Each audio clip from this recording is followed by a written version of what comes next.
The next 24 hours, and in fact, the entire week that's coming up for crypto is the most important in Bitcoin's short history, I'd say. Like we've not been around for too many years. It's the 16th birthday of Bitcoin. I think it was like a few days ago. So happy birthday, Bitcoin. I'm officially only 1 year older than Bitcoin itself. That sounds crazy to the human ear.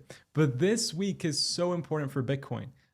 Because we have the presidential election coming up tomorrow. It's finally tomorrow. We even have the FOMC on the same exact week. So these two events in particular will be very influential on the price of Bitcoin. And I want to go over what I think will happen. Specifically from a politics perspective, I'll go over what are the latest polls, what happens to Bitcoin after the election. Does it just keep on going up, or does the election matter at all in the first place? What happens when somebody wins a popular vote, and what is an electoral college, like things like this, just to understand the fundamentals of the US political system in a very, very brief summary. Linking it to Bitcoin and cryptocurrencies, I think, is very important for my audience, because this is the topic that you need to be educated for and to prepare for the next 24 hours, because it's probably going to be hectic. Then we'll go over what President Trump really promised Bitcoin holders and crypto supporters. And if it's possible to execute some of the promises that he has made. We'll go over a lot more, including World Liberty Financial and what I think of it and how much money he raised from crypto. And we'll go into just so many other things, including conspiracy theories with Elon Musk and altcoins and Bitcoin analysis. So stick around for this one. I think it's going to be pretty cool. And with that said, destroy the like button, subscribe if you're not a crypto kid already. And yeah, let's get straight into it. Now, the first thing is I want to have a look at the price of Bitcoin. We'll get into Ethereum later on. The price of Bitcoin is trading currently at 68.3K. Unfortunately, we were not able to break to new all-time highs last week.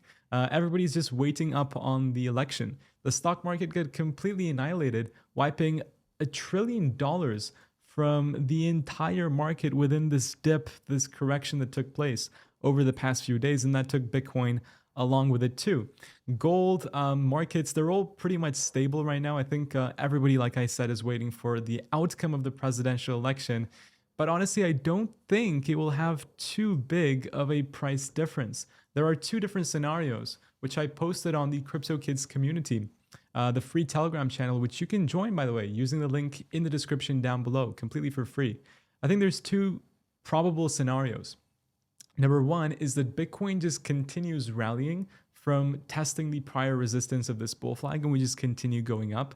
That's scenario number one. And scenario number two is probably if Kamala Harris wins, then Bitcoin will face a correction.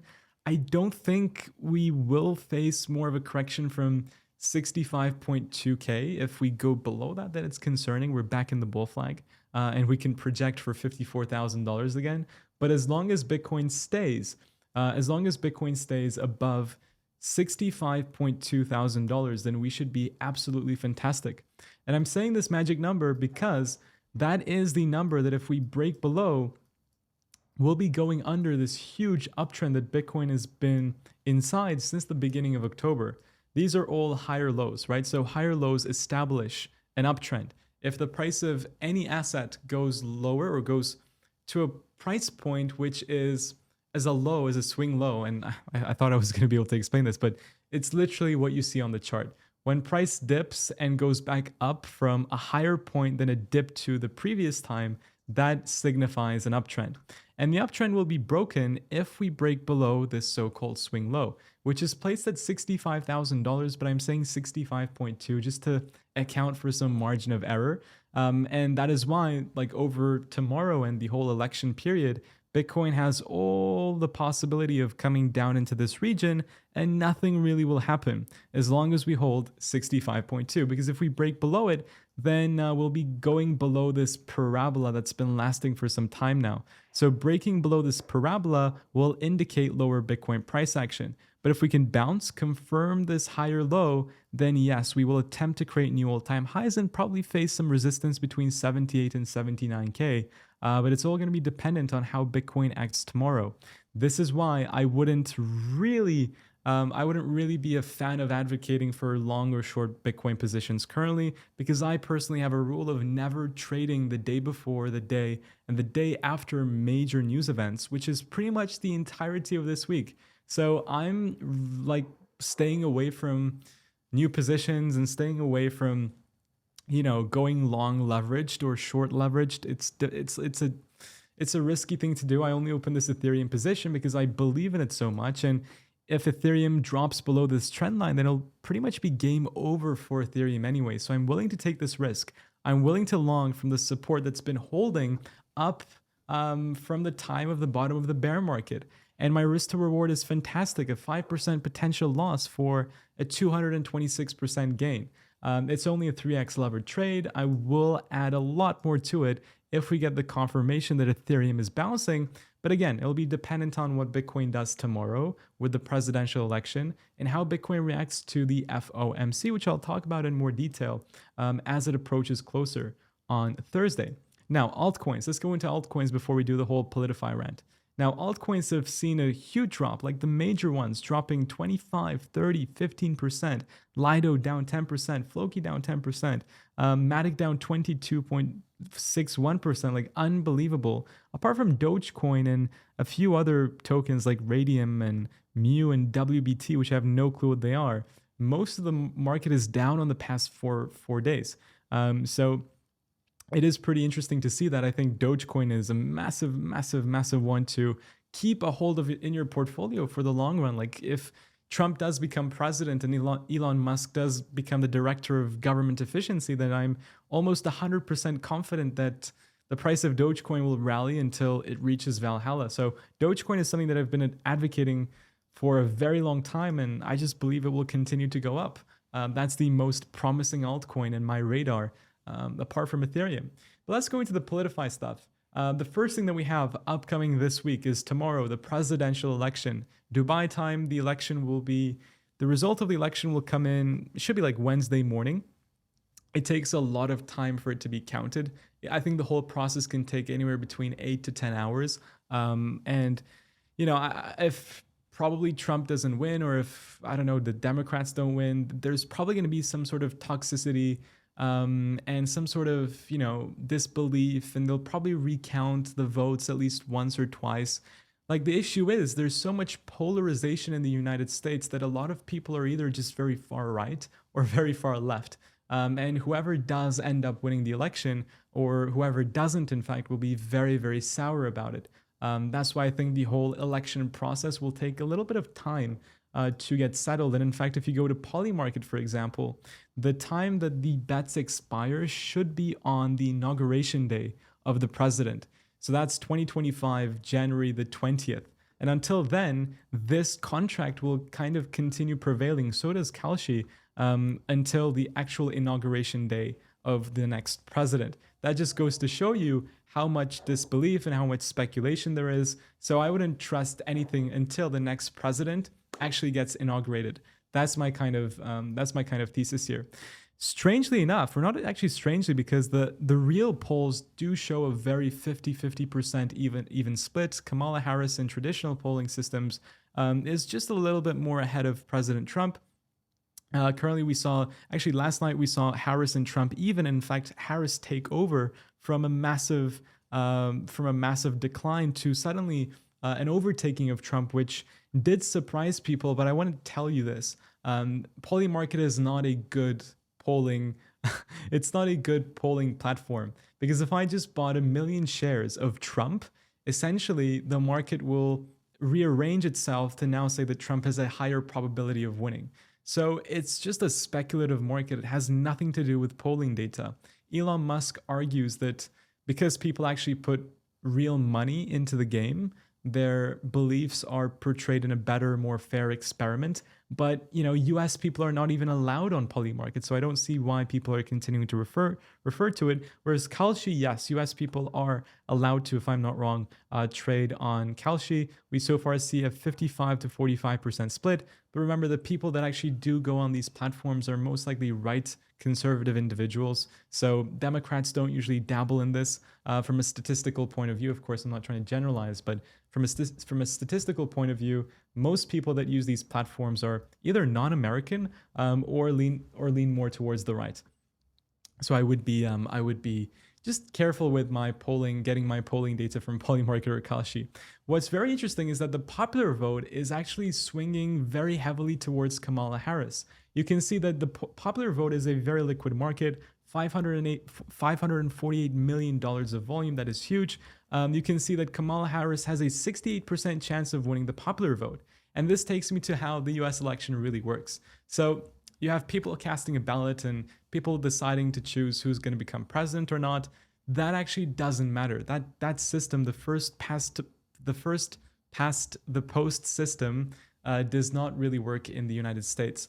What does determine the election outcome is actually something called the Electoral College. Now, these days, the Electoral College does vote in favor of the people. So let's say in the state of California, people vote for Harris, or let's say in the state of Florida, people vote for Trump.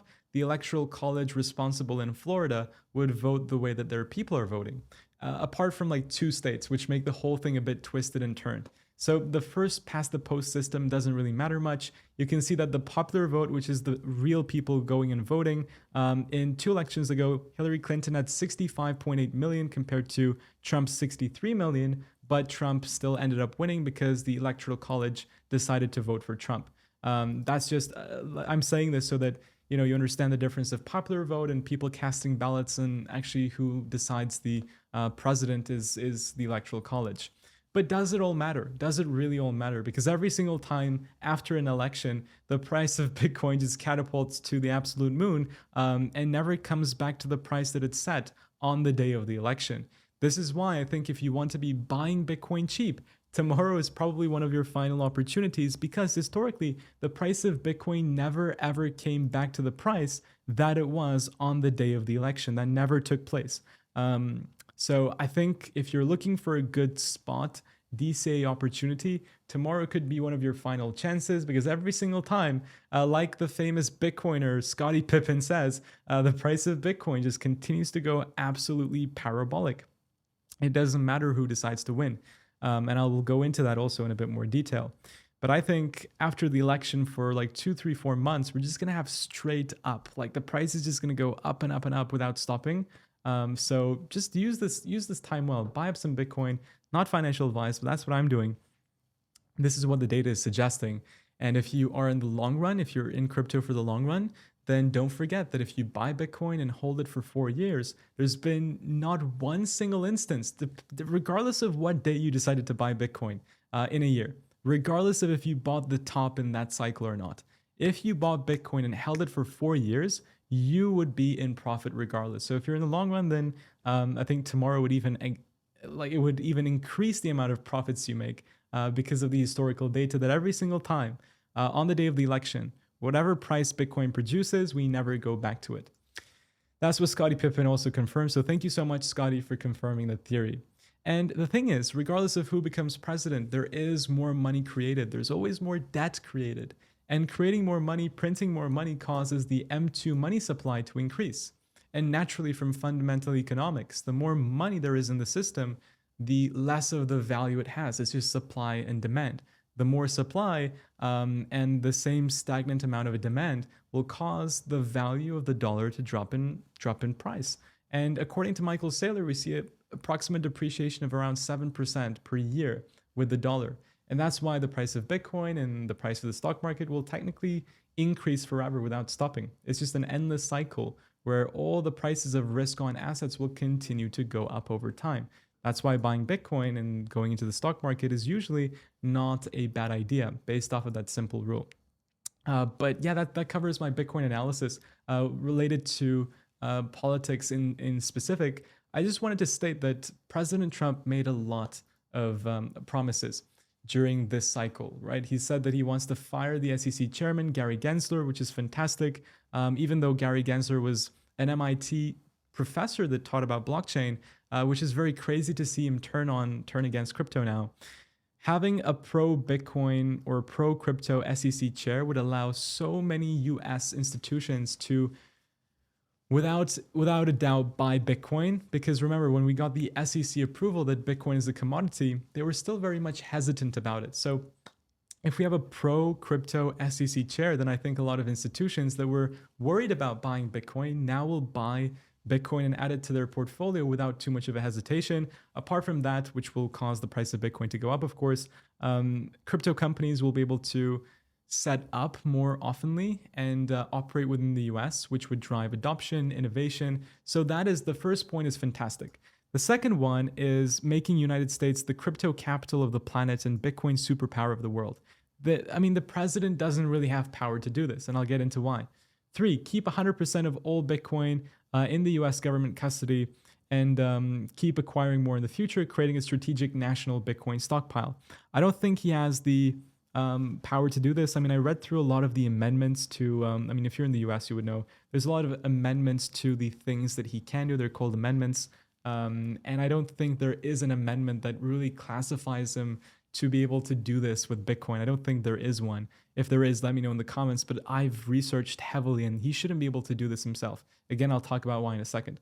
Embrace cryptocurrencies and Bitcoin as a part of his economic policy. You can do that. Operation Choke 2.0, I'm not going to talk about it because there's so much controversy. I don't know enough about it. But it does say here on the AI that it's basically a claim made by critics claim that it's an attempt by the Biden administration to cut off crypto companies from using US banks, which, he has done, right? So he did veto a bill. I think I got rid of it. So he did veto a bill that was going to allow US banks to custody Bitcoin, but he vetoed it in early 2024. So that could be true. I don't know. Establish a Bitcoin and crypto presidential advisory council. In the UK, it's easy to do this. Well, no, you could hire advisors in the US. So yeah, he's able to do that. Make the United States a leader in Bitcoin mining. That could be done through regulation, etc., etc. So he does have power to do a few of these things. What is most important is to have a Congress which is pro-Bitcoin as well. Now, apart from the executive branch of the United States government, where you have the executive, which has the president and the vice president, you have the legislative branch of the United States, which has the Congress, including the House of Representatives, 435 members, and the Senate, which is 100 members. So the Congress is what really sets law in the United States. The Congress is who sets law. They're the legislators. It's not the executive branch. So when there is new regulation created, it's done by these people. The president has no say in the creation of new law. He only has say in if that law should go through or not. And that's what I meant by the vetoing of a bill. Whenever Congress decides that, okay, we should pass this law, it goes to the president, where the president has the final say of whether it should become law or if he wants to veto it and he doesn't want it to go through, which is what President Biden did. So really, it's important to have a unified party. It's important to have a unification where the president is one party, the Congress is one party, which would allow you to pass a lot of legislation, right? This is what happened during Trump's first campaign. You can see that President Trump, in his first 2 years, he had a unified government where Congress was also on his side. There were also Republicans, so he was able to pass a lot of law. But what happens is the House of Representatives, they go through an election every 2 years.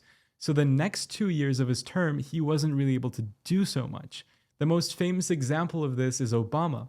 So first year of his presidency, 2007, 2008, it was unified between the Congress and the executive. They were both Democratic. So he was able to pass a lot of law. But then until the end of his presidency, it was so divided. So whenever he had a proposition, he wasn't able to get it passed in Congress. This is why some presidents appeared to have not done much during their presidency, because the Congress is not on their side. So if we have pro-Bitcoin SEC, pro-Bitcoin Congress, and pro-Bitcoin president like Trump, then of course it would make sense for Bitcoin to go up in value. The Senate in my perspective, is more important than the president itself. So I think the election for the Senate is tomorrow, or the House of Representatives. And we should see who turns out to win. Hopefully it's the pro-Bitcoin people that can help us pass some legislation for Bitcoin and cryptocurrencies. But then again, of course, even if he doesn't have so much power as a legislator, then you can see his support, right? Trump is a very well-known figure. A lot of people like him. A lot of people don't like him. And that doesn't take away the fact that a lot of people do like him. So if he says good things about Bitcoin like he did in Nashville in July, then people will stand behind Bitcoin. People will stand behind Bitcoin. he did launch his own product, which was called World Liberty Financial, a very controversial product that was not successful. You can see that this has been up for a month and a half now, or like a month in total, and they were not able to raise. Maybe they will be if he does become president. But so far, it's just like one of his previous products which he has launched, like Trump Steak and Trump Chocolate and Trump Bible and Trump the Game, Donald Trump's real estate tycoon video game. Like, it's just one of his products where he sees opportunity in the market. He launches a product which I think is great business, but I'm just trying to point out that I don't think he really cares so much about crypto as much as he says, right? And he raised like $250 million from Nashville. I'm sure that he believes in many, many, many things about Bitcoin, but I just don't think that he believes in it so much that it's in his priority as president. That's what I'm trying to say. He raised the second highest sum ever in his presidential campaign history, like $250 million. That's huge. That's enough to make a guy say pretty much anything, especially a politician. So I wouldn't be disregarding that. But again, if you ask me what's better for crypto, probably Republicans over Democrats. Now, this was an interesting tweet that I saw by Elon. This is the final part of the video. I know it's been a long one, but I just think it's important to cover these things before the next 24 hours. So Elon Musk said yeah to what Sir Doge of the coin said. He said, if Kamala wins, that we will see major consequences, free speech being completely eroded, the loss of any chance to get the Department of Government efficiency, an end to the crypto bull market, etc., etc. So the one that I wanted to highlight here was an end to the crypto bull market. So if he agrees that if Trump doesn't win, the crypto bull market is ending, I would actually believe him. And if you ask me why, well, there's just so much evidence, right? So if you look at when the Bitcoin halving took place, it took place on April 20th, 2024. And guess what? He was born 69 days after 420. So it took place on 420. He was born 69 days after 420. And Bitcoin topped in 2021 at $69,000. And this was when in 2021, the price of Bitcoin went up because of Elon, because of Tesla. So I do kind of have a feeling that Bitcoin could be like a pet project for Elon Musk. That is very much a possibility. But yeah, time will tell. Time will tell. Guys and girls, thank you so much. I hope you enjoyed this video. I hope it was informative. If you did find it useful, then let me know in the comments section down below. And after the election takes place, we'll talk about the after effects. We'll talk about the FOMC and what I see from an economical perspective with the interest rates. And we'll get into all of that later on. Watch the moon shows that are upcoming every single day from Monday to Friday this week in particular, because as I said, it's the most important week in crypto. And there I cover more news compared to price analysis. So guys and girls, thank you so much. Have a great day, and I'll see you all very soon. Take care, and bye-bye.